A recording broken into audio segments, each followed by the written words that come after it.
প্রশ্নে আছে 2030 সাল পর্যন্ত এই ডেমোগ্রাফিক ডিভিডেন্ড চলবে। এই দেশের রাজনীতিবিদের মধ্য থেকে যারা এই দেশের তরুণ প্রজন্মকে নিয়ে ভাবে, এই তরুণ প্রজন্মকে সম্পদে রূপান্তর করতে চায়, সম্পদ লুটপাট করে, সাদাবাজি করে, টেন্ডারবাজি করে, সম্পদের পাহাড় করে, কুক্ষিগত করে না রাজনীতি ক্ষমতাকে। এখন সময় এসেছে 24 পরবর্তী বাংলাদেশে সেই মানুষগুলোকে ধরে ধরে এই রাষ্ট্র ক্ষমতায় নিয়ে আসা। তাহলে আগামী বাংলাদেশটা নিরাপদ বোধ করবে। অন্যথায় একটা ডার্ক এজের দিকে আমরা ঢুকতে যাচ্ছি। আমি আন্দাজে কোনো তথ্য বলছি না, তথ্যগুলো এখান থেকে যাওয়ার পরে মিলাই নিবে। এই ডেমোগ্রাফিক ডিভিডেন্ড সুবিধা হচ্ছে এমন একটা সুবিধা, আমি বারবার বলি, প্রতি বক্তব্যে বলি, প্রত্যেকটা ইয়াং জেনারেশনকে পেলেই বলি, এই সুবিধা পৃথিবীর যে দেশ পেয়েছে সে দেশ পৃথিবীতে অর্থনীতির দিক থেকে লিটল ড্রাগনে পরিণত হয়েছে। আজকে তাইওয়ান, হংকং, সিঙ্গাপুর, এই দেশগুলোকে বলা হয় they are the little dragon of economic development. ঢাকার মতো সিটির মতো ছোট্ট একটা জায়গা, এরকম দেশগুলো তাদের মাথাপিছু আয় 30,000 মার্কিন ডলার, 40,000 মার্কিন ডলার। অথচ বাংলাদেশের সমসাময়িক সময়ে তারা স্বাধীনতা অর্জন করে ডেভেলপমেন্ট কাজ তারা শুরু করেছে। চায়না যখন তার ডেভেলপমেন্ট কাজ শুরু করেছিল তখন দে জিয়াওপিং এর নেতৃত্বে কেবল 1978 সালে তারা উন্নয়ন পরিকল্পনা করেছিল। তখন বাংলাদেশের ইকোনমি আর চায়নার ইকোনমি একই ছিল। কেন চায়না পারলো আর বাংলাদেশ পারলো না? কেন সিঙ্গাপুর পারে বাংলাদেশ পারে না? দ্বিতীয় বিশ্বযুদ্ধের পরে জাপান যদি পেরে থাকে তাহলে কেন বাংলাদেশ পারে না? জার্মান জাতি প্রথম বিশ্বযুদ্ধ, দ্বিতীয় বিশ্বযুদ্ধে হারার পরে তার সম্পদ যেভাবে লুণ্ঠন হয়েছে, হারিয়ে গিয়েছে, ক্ষয়ক্ষতি হয়েছে, জনসম্পদ মৃত্যুর মুখে পতিত হয়েছে, সেই জার্মান জাতি যদি আবার ইউরোপের মধ্যে শক্তিশালী একটা নেশনে পরিণত হতে পারে, why not বাংলাদেশ? প্রবলেমটা হচ্ছে ইয়াং জেনারেশনকে ঘুম পাড়ানি মাসি পিসির গল্প শুনিয়ে আমাদেরকে রেখে দেওয়া হয়। আপনারা মাথায় রাখবেন, আমাদের এই জেনারেশনকে ট্রেনিং দিয়ে যেভাবে তৈরি করার দরকার ছিল রাষ্ট্র সেভাবে করে। 5% জনগোষ্ঠীকে কারিগরি শিক্ষায় শিক্ষিত করা হয় না। অথচ চায়নায় যান 140 কোটি মানুষের মধ্যে 55% স্টুডেন্টদেরকে কারিগরি শিক্ষা দেওয়া হয়। তারা এমনি উন্নত হয় নাই।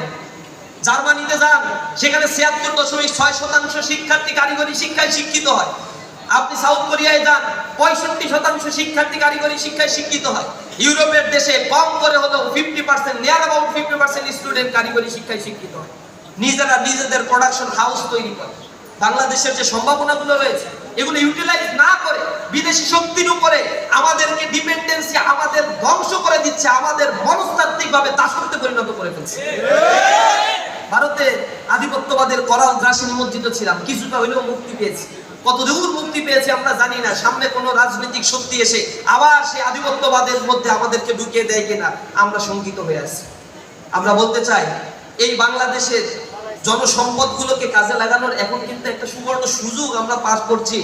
এই সুযোগটাকে যদি এখন হেলায় হারিয়ে ফেলি, খবর আছে আমাদের আরো বেশি বেকারত্ব অপেক্ষা করছে।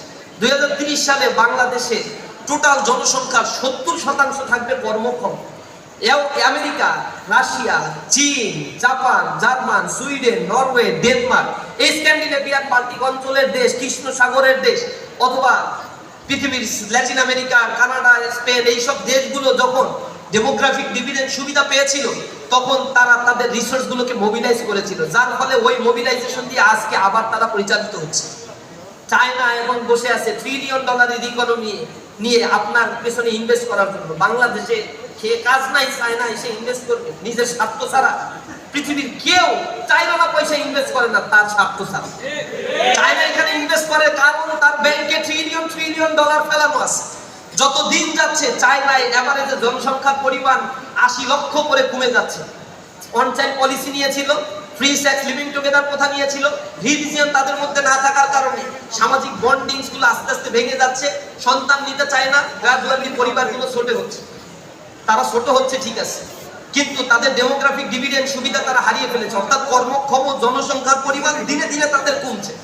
যত কমছে তাদের মেডিকেল অ্যাম্বুলেন্স দিতে হবে, যত কমছে তাদের অন্যান্য সার্ভিসগুলো, মানে ওল্ড এজের সার্ভিসগুলো, এগুলো দিতে রাষ্ট্রের তো অনেক টাকা, বিলিয়ন ডলার খরচ হয়। এত টাকা চায়না কোথায় পায়? যেহেতু তার ডেমোগ্রাফিক ডিভিডেন্ডের সময় ট্রিলিয়ন ডলার ইনভেস্ট করে তারা ইনকাম করে রেখেছিল ব্যাংকে, ওই ব্যাংকের টাকাগুলো নিয়ে তারা ইনভেস্ট করছে মালয়েশিয়া, ইন্দোনেশিয়া, শ্রীলঙ্কা, নেপাল, ভুটান, মালদ্বীপ, বাংলাদেশ, খোদ আমেরিকায় $230 ট্রিলিয়ন উপরে ইনভেস্ট করা। আফ্রিকা মহাদেশে ট্রিলিয়ন ডলার ইনভেস্ট করে রাখছে তারা। তারা এটা ইনভেস্ট করে 100 বছরের জন্য। এই $1 ট্রিলিয়ন ইনভেস্ট করার মধ্য দিয়ে প্রতি বছর যে সুদটা পায়, ওই সুদ দিয়ে তার জনগণকে সে ঠিকঠাক মতো খাইয়ে পরিয়ে রাখতে পারে। তার মুনাফা মোটেও এদিক থেকে মানে একেবারে মূলধনটা মোটেও খরচ হচ্ছে না। এই মূলধন যখন তার খরচ হচ্ছে না, 100 বছরের জন্য ইনভেস্ট করে, 100 বছর পরে ওই মূলধন